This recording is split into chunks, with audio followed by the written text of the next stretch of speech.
पश्चिम महाराष्ट्रामधली 4थी सहकार परिषद येत्या 27 तारखेला कराड इथं अर्बन बँकेच्या शताब्दी हॉलमध्ये आयोजित केलेली आहे। साधारणपणे त्याच्यामध्ये 3 प्रमुख व्याख्यानं होणार आहेत। पहिलं व्याख्यान आहे ते त्याच्यामध्ये सहकार धोरण केंद्र सरकारचं आणि राज्य सरकारचं आणि सहकार शिक्षण या संदर्भात आहे। दुसरं व्याख्यान आहे त्याच्यामध्ये 1 तासाचं, ते सहकार क्षेत्राची महाराष्ट्रातली सद्यस्थिती, त्याच्यामध्ये निर्माण झालेल्या समस्या आणि त्याच्यावरच्या उपाययोजना। तिसरं सत्र आहे ते सहकार क्षेत्रातील सहकारी संस्थांचं जे ऑडिट आपण म्हणतो, अत्यंत महत्त्वाचा भाग आहे। ते ऑडिट कशा पद्धतीनं झालं पाहिजे, शासकीय ऑडिट का असलं पाहिजे या संदर्भात त्या ठिकाणी चर्चा होणार आहे।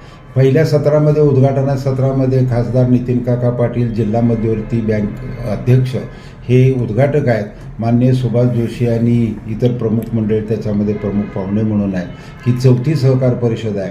निश्चितपणे त्याला मोठ्या प्रमाणात विद्यार्थी, प्राध्यापक विशेष करून आणि सहकार क्षेत्रामध्ये काम करणारे पदाधिकाऱ्यांची उपस्थिती मिळेल। धन्यवाद।